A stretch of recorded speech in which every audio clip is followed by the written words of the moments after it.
بسم اللہ الرحمن الرحیم نحمده ونصلي ونسلم على رسوله الكریم اما بعد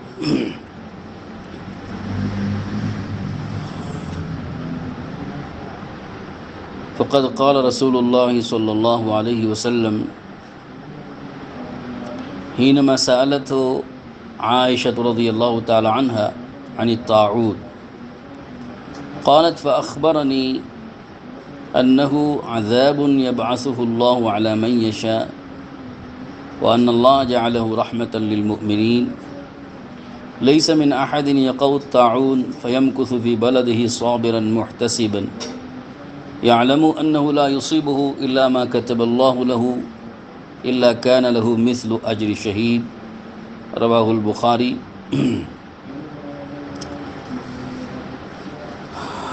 او كما قال علیہ الصلاۃ والسلام۔ محترم حضرات،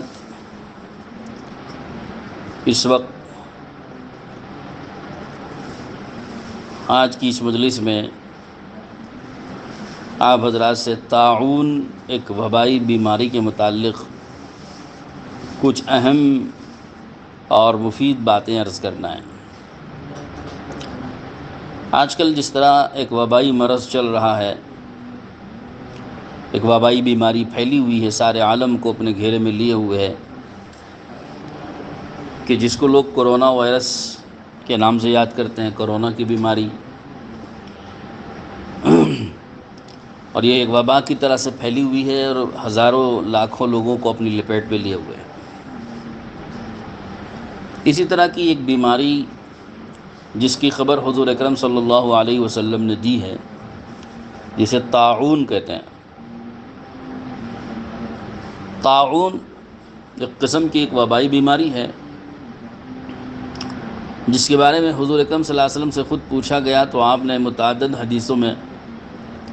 موجود ہے کہ آپ نے یہ فرمایا کہ طاعون شیاطین اور جنات کے چوک لگانے سے بدن میں ایک زخم ایک دمل کی شکل میں پیدا ہوتا ہے اور وہ جان لیوا ثابت ہوتا ہے، اور یہ بھی ایک متعدی مرض ہے کہ ہزاروں لوگ اس کی لپیٹ میں آ جاتے ہیں اور موت کی گھاٹ اتر جاتے ہیں۔ حضور اکرم صلی اللہ علیہ وسلم نے اپنے زمانے میں اس کی پیشن گوئی دی تھی، تو آپ کی وفات کے بعد طاعون امواس کے نام سے یہ بیماری، طاعون کی بیماری آئی تھی، اور یہ ملک شام میں جب حضرات صحابہ کا لشکر دشمن سے برسر پیکار تھا تو اس موقع پر یہ بیماری لاحق ہوئی، اور تقریباً کوئی 36,000 صحابہ اکرام کی قبریں اس موقع پر وہاں ملک شام میں بن گئیں۔ اردن جو فلسطین اور سیریا کے کنارے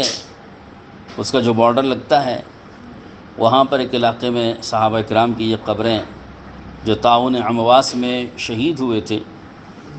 اور انتقال فرمائے تھے، ان کی وہاں بنی ہوئی ہیں۔ جو لوگ جاتے ہیں وہ لوگ اس قبرستان کی اور ان قبروں کی زیارت کرتے ہیں، جس کی تعداد کے بارے میں بتایا جاتا ہے کہ تقریباً 36,000 صحابہ اکرام وہاں پر مدفون ہیں جو طاعون امواس میں شہید ہوئے تھے۔ صحابہ اکرام کی بھی بڑی تعداد اس وبائی مرض میں مبتلا ہوئی اور وہ شہید ہوئی تھی، صحابہ بھی اور تابعین بھی۔ تو اس سلسلے میں جو احادیث میں جو کچھ حضور اکرم صلی اللہ علیہ وسلم سے منقول ہے، میں اس کو عرض کر رہا ہوں۔ ایک روایت میں نے آپ کے سامنے پیش کی ہے کہ طاعون کے بارے میں حضرت عائشہ رضی اللہ عنہا نے پوچھا تھا حضور صلی اللہ علیہ وسلم سے کہ یہ طاعون کیا چیز ہے، تو آپ علیہ الصلوۃ والسلام نے یہ فرمایا کہ انہ عذاب یبعثہ اللہ علی من یشاء، کہ یہ ایک قسم کا عذاب ہے جو اللہ تعالیٰ اپنے بندوں میں جس پر چاہتے ہیں بھیجتے ہیں۔ یہ بخاری شریف کی روایت 3215 پہ واقع ہے۔ اس روایت میں اتنے ہی الفاظ ہیں۔ دوسری روایتیں، میں ان روایتوں کے الفاظ کو اس وقت میں مختصر سا وقت ہونے کی وجہ سے میں ان سب الفاظ کو پیش نہیں کروں گا، البتہ میں ان سارے روایتوں کا مفہوم آپ سے عرض کر دیتا ہوں۔ جو کچھ احادیث کے اندر تفصیلات اس کی آئی ہوئی ہیں اسی کو میں آپ کے سامنے عرض کروں گا بغیر روایتوں کا حوالہ دیے ہوئے، کیونکہ وقت اتنا نہیں ہے کہ ہم روایتیں بھی ذکر کریں اور اس کی ساری تفصیلات بھی آپ کے سامنے پیش کریں۔ حضور پاک علیہ الصلوۃ والسلام نے ایک روایت میں ارشاد فرمایا ہے کہ میری امت کی ہلاکت طعن اور طاعون سے ہوگی۔ حضرت ابوبکر صدیق رضی اللہ عنہ جب غار ثور میں آپ کے ساتھ تھے تو اس موقع پر حضور صلی اللہ علیہ وسلم نے فرمایا تھا، تو حضرت ابوبکر نے حضور صلی اللہ علیہ وسلم سے پوچھا تھا کہ یا رسول اللہ، طعن تو ہم جانتے ہیں کہ جنگوں میں ہم جاتے ہیں، دشمنوں سے لڑتے ہیں، اس کی وجہ سے دشمنوں کا حملہ ہوتا ہے اور دشمنوں کی چوٹ لگتی ہے اور دشمنوں کے تیر اور تلوار کے زخم لگتے ہیں بدن پر، یہ تو ہم سمجھ گئے، اس کو طعن سے آپ نے تعبیر فرمایا ہے، لیکن یہ طاعون ایک آپ نے نیا لفظ استعمال فرمایا، یہ کیا چیز ہے؟ تو حضور اکرم صلی اللہ علیہ وسلم نے اس موقع پر بھی اور دیگر موقعوں پر بھی آپ نے اس کی وضاحت فرمائی کہ یہ طاعون دراصل شیاطین اور جنات کے چوٹ لگانے سے اور ان کے عمل سے اور ان کی وجہ سے اور ان کی طرف سے انسانوں کے جسم پر ایک زخم لگتا ہے، ان کی گردن پر، اور وہ دمل نما ایک زخم آ جاتا ہے اور وہ جان لیوا ثابت ہوتا ہے۔ اور پھر آپ نے یہ بھی فرمایا کہ یہ دراصل پچھلی تم سے پہلے جو قومیں گزری ہیں اللہ تعالیٰ ان کو اس شکل میں عذاب دیا کرتے تھے۔ یہ طاعون کی شکل میں پچھلی قوموں پر، یعنی پچھلی قوموں سے مراد دوسری روایت میں تفصیل اس کی صراحت موجود ہے، بنی اسرائیل ہیں، کہ بنی اسرائیل کو اس کے ذریعے سے عذاب دیا گیا ہے۔ تو یہ طاعون دراصل پچھلی امت پر عذاب بن کر کے آتا تھا، تو حضور صلی اللہ علیہ وسلم نے متعدد حدیثوں میں یہ بات صراحت کے ساتھ فرما دی کہ اس امت کے لیے اللہ تعالیٰ نے اس کو رحمت بنا دیا۔ اب اس امت سے مراد کون لوگ ہیں؟ میرے سامنے وہ حدیث موجود ہے جس میں حضور اکرم صلی اللہ تعالیٰ علیہ وسلم نے یہ بات ارشاد فرمائی تھی کہ طاعون دراصل مومنوں و مسلمانوں کے لیے تو رحمت ہے، لیکن اللہ کے نافرمان جو بندے ہیں، کافر ہیں، جنہوں نے اللہ کا انکار کیا ہے اور اللہ کی عبادت سے سرتابی کر رہے ہیں، اللہ کی عبادت سے وہ منہ موڑ رہے ہیں اور اللہ تعالیٰ پر ایمان لانے کے لیے وہ تیار اور آمادہ نہیں ہیں، ایسے لوگوں کے لیے یہ طاعون عذاب ہے۔ چنانچہ مسند احمد کی روایت 19,839 نمبر کی روایت میرے سامنے موجود ہے۔ ابو عصیب جو حضور صلی اللہ علیہ وسلم کے آزاد کردہ غلام ہیں، وہ عرض کرتے ہیں کہ اللہ کے رسول علیہ الصلوۃ والسلام نے ارشاد فرمایا، میرے پاس حضرت جبرائیل علیہ الصلوۃ والسلام تشریف لائے اور بخار اور طاعون دو بیماریاں آپ علیہ السلام لے کر آئے، حضرت جبرائیل علیہ السلام حضور کے سامنے، اور میں نے اس میں سے، یعنی گویا لے کر آئے کا مطلب یہ ہے کہ ان دو میں سے ایک چیز مدینہ منورہ کے لیے اور ایک چیز، یعنی مدینہ منورہ سے مراد مسلمانوں کا ملک تھا، اس وقت مدینہ مسلمانوں کا مرکزی مقام تھا، تو مسلمانوں کے لیے، اور دوسری چیز اس میں ملک شام میں رہنے والے کافروں نصارہ کے لیے تجویز کی گئی ہے۔ آپ علیہ الصلوۃ والسلام کے سامنے اس کو پیش کیا تو آپ علیہ السلام فرماتے ہیں فَأَمْسَكْتُ الْحُمَّى بِالْمَدِينَةِ وَأَرْسَلْتُ الطَّاعُونَ إِلَى الشَّامِ، کہ میں نے مدینہ منورہ کے لیے بخار کو روک لیا اور طاعون کو جانے دیا میں ملک شام کی طرف، میں نے ملک شام کو جانے دیا، طاعون کو جانے دیا ملک شام کی طرف۔ پھر آپ علیہ السلام نے فرمایا فَالطَّاعُونُ شَهَادَةٌ لِأُمَّتِي وَرَحْمَةٌ لَهُمْ وَرِجْسٌ عَلَى الْكَافِرِينَ، تو بس یہ طاعون جو میں نے جس کو ملک شام کی طرف جانے دیا ہے، جو بیماری ہے اور ایک مرض ہے خطرناک جان لیوا مرض، اس کو میں نے ملک شام جانے دیا، تو یہ فرمایا آپ علیہ السلام نے کہ طاعون میری امت کے لیے شہادت ہے اور ان کے لیے رحمت ہے اور کافروں کے لیے اس میں عذاب ہے۔ دیکھیے مدینہ منورہ حضور صلی اللہ علیہ وسلم کی جگہ تھی، آپ نے اس کے لیے بخار کو آپ نے قبول فرما لیا دو میں سے ایک چیز کو، طاعون یا بخار، تو آپ نے بخار کو منتخب فرما لیا۔ اور طاعون زیادہ خطرناک برس تھا تو اس کو ملک شام جانے دیا۔ اس وقت میں تو ملک شام کافروں کا ملک تھا، لیکن بعد میں فتح ہوا تو مسلمانوں کے قبضے میں آیا، لیکن فتح ہونے کے وقت میں مسلمان بھی وہاں موجود اور کافر بھی وہاں پر موجود، اور وہ طاعون کا مرض اور وہ بیماری وہاں پر لاحق ہوئی۔ تو جب طاعون کا مرض وہاں پر اترا اور وبا وہاں پر نازل ہوئی، تو چونکہ دونوں طبقے موجود ہیں، مسلمان بھی موجود تھے، کافر بھی موجود تھے، نصارہ، تو دونوں پر یہ بیماری وبائی مرض جو ہے اترا اور دونوں کو لگا۔ اب جب دونوں کو یہ مرض لگ رہا ہے، بیماری، یہ وبائی بیماری طاعون کی، تو دونوں کے حق میں الگ الگ اللہ تعالیٰ کی طرف سے اس کے سلسلے میں فیصلے۔ وہی آپ علیہ السلام نے یہاں فرمایا کہ فالطاعون شہادۃ لامتی ورحمۃ لہم، تو طاعون میری امت کے لیے شہادت اور رحمت بنا، اور یہی طاعون ان کافروں کے لیے عذاب بنا۔ تو یہ حضور صلی اللہ علیہ وسلم نے صاف بات فرما دی کہ طاعون حضور صلی اللہ علیہ وسلم کی رحمت، حضور صلی اللہ علیہ وسلم کی امت مراد مومنین اور مسلمانوں کے لیے یہ رحمت ہے اور شہادت ہے۔ یقیناً دونوں شہادت کا لفظ آپ نے تو متعدد حدیثوں میں بیان فرمایا ہے کہ یہ امت کے لیے شہادت ہے، یعنی طاعون کے مرض میں، وبائی بیماری میں مرنے والوں کو شہادت کا مرتبہ دیا جاتا ہے، شہادت کا ان کو مقام دیا جاتا ہے اور شہادت کا اجر دیا جاتا ہے۔ اور ظاہر بات ہے کہ شہادت ان کے لیے رحمت ہے، چونکہ جب شہادت ان کو نصیب ہوگی تو قیامت کے دن ان کا مرتبہ اور مقام تو بلند ہوگا۔ تو ایک ایسی بیماری ان کو لگی کہ جس بیماری نے ان کا مقام و مرتبہ شہیدوں کے برابر بنا دیا۔ دنیا سے تو بہرحال آدمی کو مرنا ہے، دنیا میں کوئی رہنے کے لیے تو آیا نہیں ہے، ہمیشہ رہنے کے لیے نہیں آیا ہے، آج نہیں تو کل جائے گا، کل نفس ذائقۃ الموت، آج بھی مرے گا، کل بھی مرے گا۔ اور کبھی آدمی صحت مند رہتے ہوئے بغیر بیماری کے بھی مر جاتا ہے، اور بعض لوگ بیماری میں مبتلا ہو کے مرتے ہیں، اور کبھی کوئی اچانک چلا جاتا ہے، کبھی کوئی دیر سے اس کی موت آتی ہے۔ تو مرے گا تو بہرحال ہر ایک، لیکن کیا ضروری ہے کہ ہر مرنے والے کو شہادت کا مرتبہ ملے؟ کیا ضروری ہے کہ ہر مرنے والا جنت میں ہی جائے؟ کیا ضروری ہے کہ ہر مرنے والے کے لیے اس کی موت اس کے لیے رحمت بنے؟ لیکن طاعون جیسی وبائی بیماری میں مرنے والے کے لیے اس بات کی بشارت ہے، مبارکبادی ہے کہ اگر وہ اس مرض میں مرتا ہے تو یہ مرض اس کے لیے رحمت بن جائے گا، اس طور پر کہ قیامت میں جب یہ اٹھے گا تو شہیدوں کے ساتھ اٹھایا جائے گا، اور ان کو جب درجہ دیا جائے گا تو شہیدوں کا درجہ دیا جائے گا، اور ان کو مرتبہ اور مقام دیا جائے گا تو شہیدوں کا مرتبہ اور مقام دیا جائے گا۔ چنانچہ ایک روایت میرے سامنے موجود ہے، میں اس کے الفاظ ابھی پڑھ نہیں سکتا، وقت کی تنگی کی وجہ سے میں معذرت چاہتا ہوں۔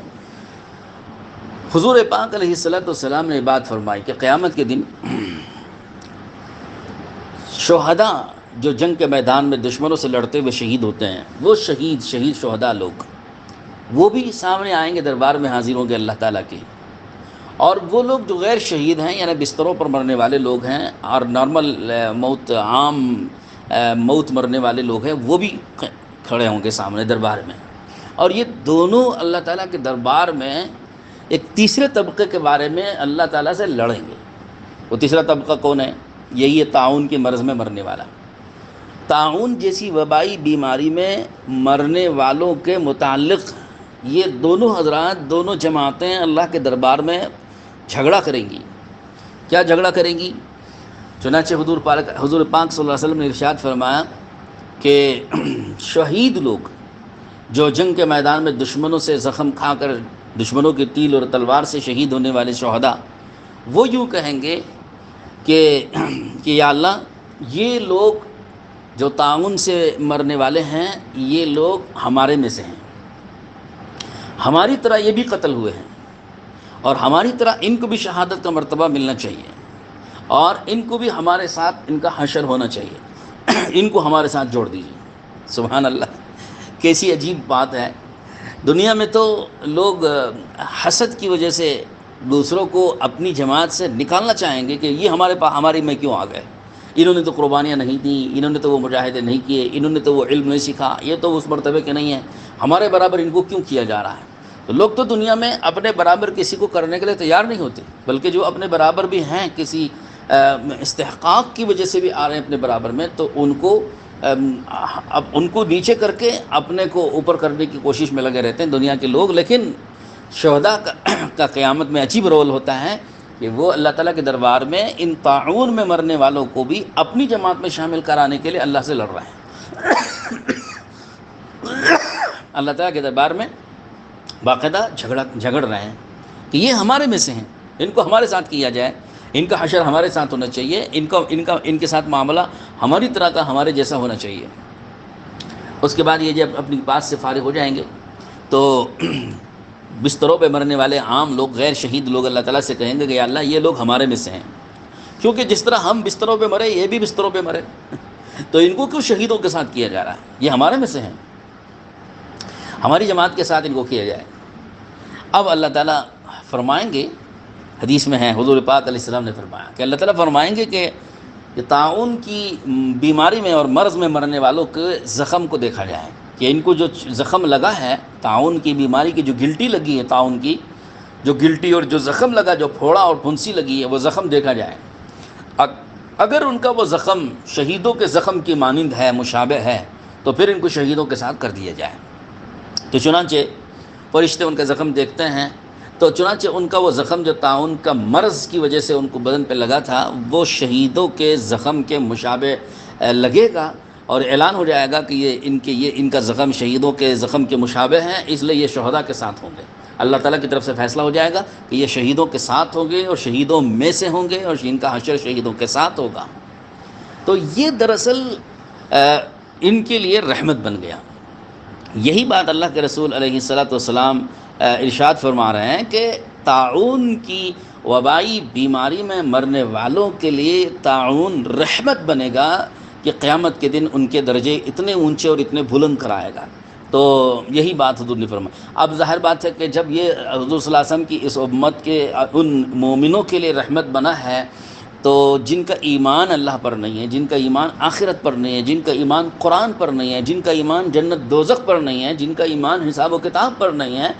جو ایمان والے نہیں شمار ہوتے ہیں، کفر و شرک پر وہ قائم ہیں اور ڈٹے ہوئے ہیں، تو ظاہر سی بات ہے کہ قیامت کے دن ان کا تو انجام جہنم ہے. تو ان کو شہیدوں کے برابر تو نہیں ٹھہرایا جائے گا، ان کے لیے تو قیامت میں جہنم تو ہر حال میں طے ہے. اب رہا دنیا میں کہ دنیا میں جب ان کے لیے یہ مصیبت اور یہ وبائی بیماری جب دنیا میں لاحق ہوگی، تو دنیا میں بھی ان کے لیے پریشانی ہو گئی، اور دنیا میں بھی ان کی موت کا سبب بن گئی، دنیا میں بھی ان کے لیے ایک مصیبت بن گئی، دنیا میں بھی ان کی جلد وفات کا اور جلد مرنے کا ذریعہ بن گئی، جس کی وجہ سے ان کے آل و اولاد اور ان کے تمام کاروبار ٹھپ ہوئے اور سب چیزیں متاثر ہوئیں، ان کے اہل و عیال اس سے متاثر ہوئے، اور ایک جان انہوں نے کھو دی. تو دنیا کی زندگی تو انہوں نے گنوا ہی دی، دنیا کی راحت اور عزت اور دولت سب کچھ انہوں نے گنوا ہی دیا، لیکن آخرت بھی گنوا دی. تو اب یہ طاعون کا مرض ان کے لیے عذاب بن گیا، کوئی رحمت اس میں ان کے لیے نہیں ہے. تو اس میں ایمان والوں کے لیے تو بڑی خوشخبری کی بات ہے کہ دنیا میں اگر وہ اس مصیبت سے گزرتے ہیں اور اس وبائی بیماری سے اگر وہ گزرتے ہیں، تو انہیں زیادہ اس میں پریشان ہونا اور مایوس نہیں ہونا چاہیے. حضور اکرم صلی اللہ علیہ وسلم کی احادیث میں متعدد روایتوں کے اندر یہ بات ثابت ہے کہ آپ علیہ السلام نے طاعون کی بیماری میں مرنے والوں کو شہید قرار دیا، اور یہ طاعون کی بیماری اور یہ مرض ان کے لیے رحمت کا ذریعہ قرار دیا گیا ہے. تو لہذا مسلمانوں کو اس سے زیادہ مایوس ہونا اور زیادہ پریشان ہونا نہیں چاہیے. ایک روایت میں اور آپ کے سامنے سناؤں. ایک صحابی ہیں